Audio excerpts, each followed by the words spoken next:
नमो बुद्धाय, जय भीम.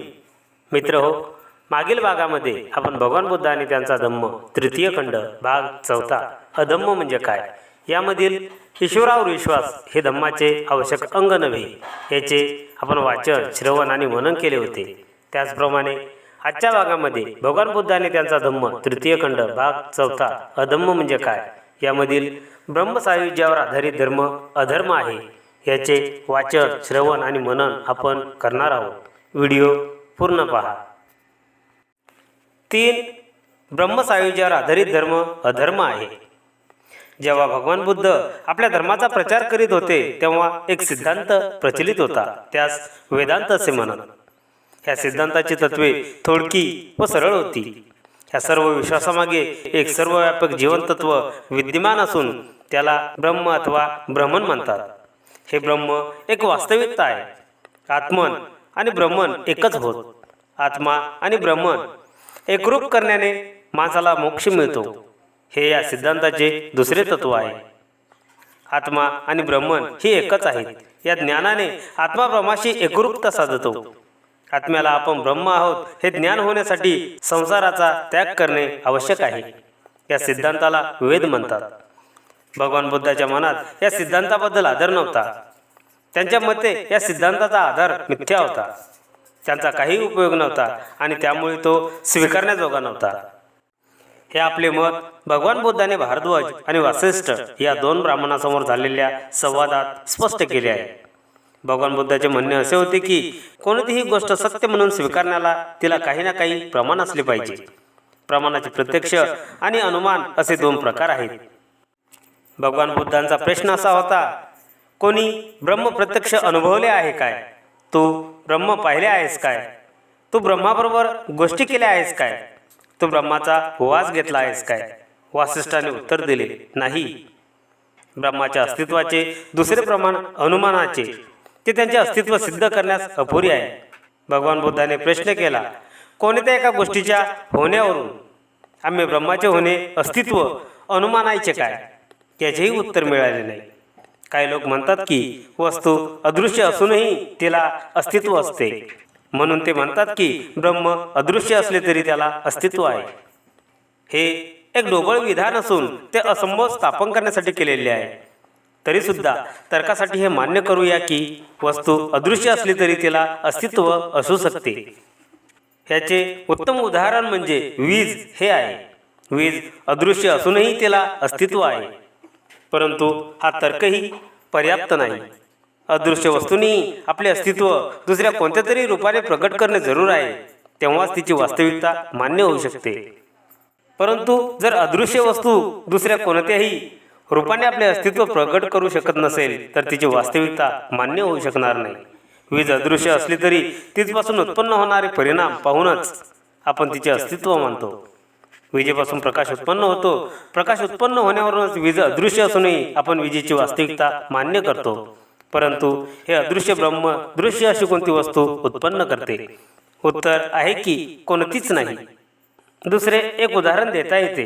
कायद्यामध्येही अशी एक पद्धत आहे की काही एक निष्कर्ष स्थापन करण्यासाठी एक विधान मान्य केले जाते. ते सिद्ध करता येत नाही, ते केवळ कायद्यातील कल्पना असते आणि आपण अशा कायद्यातील कल्पनेला मान्यता देतो. पण आपण अशा कायद्यातील कल्पनेला का मान्यता देतो? कायद्यातील कल्पनेला मान्यता देण्याचे कारण या मान्यतेपासून न्यायाशी सुसंगत असे उपयुक्त परिणाम संभवतात हे आहे. ब्रह्म ही सुद्धा एक कल्पना आहे, परंतु त्यापासून कोणतेही उपयुक्त परिणाम संभवतात. वासिष्ठ आणि भारद्वाज यांच्याजवळ काहीही उत्तर नव्हते. ते स्तब्ध होते. आपली विचारप्रणाली त्यांना पूर्ण ग्रहण करता यावी म्हणून वासिष्ठाकडे वळून तथागताने विचारले, तुम्ही ब्रह्म पाहिले काय? 3ही वेद जाणणाऱ्या त्या ब्राह्मणामध्ये एकतरी ब्राह्मण असा आहे काय की ज्याने ब्रह्म प्रत्यक्ष समोरासमोर पाहिले आहे? नाही गौतमा, निश्चित पाहिलेले नाही. त्या 3ही वेद जाणणाऱ्या ब्राह्मणाच्या एका तरी गुरुने ब्रह्म प्रत्यक्ष समोरासमोर पाहिले आहे काय? नाही गौतमा, निश्चित पाहिलेले नाही. वासिष्ठ, त्या ब्राह्मणाच्या 7 पिढ्यात एक तरी ब्राह्मण असा झाला काय की ज्याने ब्रह्म समोरासमोर पाहिले? नाही गौतमा, निश्चित पाहिलेले नाही. ठीक वासिष्ठ, ब्राह्मणाच्या पुरातन ऋषींनी तरी असे म्हटले होते काय की आम्ही ब्रह्म जाणतो, आम्ही ते कुठे आहे, इथे आहे की तिथे आहे ते पाहिलेले आहे. नाही गौतमा, नाही. तथागत त्या दोन ब्राह्मण तरुणांना प्रश्न विचारित राहिला. मग वासिष्ठा, तुला असे वाटत नाही काय की यावरून ब्राह्मणाच्या ब्रह्मसायुज्याच्या गोष्टी मूर्खपणाच्या थापा होत्या? वासिष्ठ, ज्याप्रमाणे एकमेकांना धरून चालणारी आंधळ्याची माळ असते, त्यातील सर्वांच्या पुढे असणाऱ्यांना दिसत नाही, मध्यभागी असलेल्यांना दिसत नाही, शेवटी असलेल्यांना दिसत नाही, त्याचप्रमाणे मला वाटते ह्या ब्राह्मणाचे शब्द आंधळ्याच्या शब्दासारखे आहेत. त्यांच्यापैकी पुढे असणाऱ्याला दिसत नाही, मध्यभागी असणाऱ्याला दिसत नाही, अगदी शेवटी असणाऱ्याला दिसत नाही. त्या ब्राह्मणाचे शब्द उपहासास्पद आहेत. ते केवळ पोकळ व्यर्थ शब्द असून त्यात काही अर्थ नाही. वासिष्ठ, ही गोष्ट कधीच न पाहिलेल्या एखाद्या स्त्रीवर प्रेम करणाऱ्या माणसासारखे नाही काय? आणि लोक त्याला विचारणार, मित्रा, ज्या अतिसुंदर स्त्रीवर तू इतके प्रेम करीत आहेस आणि जिची वांछा करीत आहेस, ती आहे तरी कोण? ती क्षत्रिय जातीची आहे की ब्राह्मण जातीची आहे की वैश्य जातीची आहे की शूद्र जातीची आहे?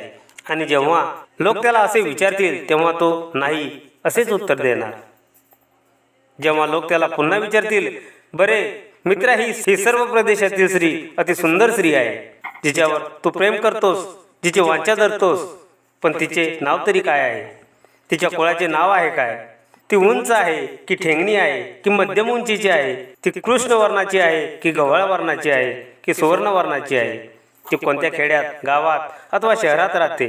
परंतु हे सर्व प्रश्न विचारले असता प्रत्येक प्रश्नाला तो नाही असेच उत्तर देणार. वासिष्ठा, हे सर्व तुला आता कसे वाटते? तुला असे वाटत नाही काय की त्या माणसाचे सर्व कथन मूर्खतापूर्ण आहे? ते दोनही ब्राह्मण तरुण बोलले, होय, खरोखर तसेच आहे. या वास्तव ब्रह्म हेच वास्तव नसून त्यावर आधारलेला धर्म हा व्यर्थ आहे. मित्र, भगवान बुद्ध आणि त्यांचा धम्म, तृतीय खंड, भाग 4, अधम्म म्हणजे काय, यामधील ब्रह्मसायुज्यावर आधारित धर्म अधर्म आहे, याचे आपण वाचन, श्रवण आणि मनन केले आहे. यानंतर भगवान बुद्ध आणि त्यांचा धम्म, तृतीय खंड, भाग 4, अधम्म म्हणजे काय, यामधील आत्म्यावरील विश्वास हा अधर्म आहे, याचे वाचन, श्रवण आणि मनन आपण नेक्स्ट व्हिडिओमध्ये करणार आहोत. म्हणून नेक्स्ट व्हिडिओ अवश्य बघा. जय भीम, जय बुद्धाय.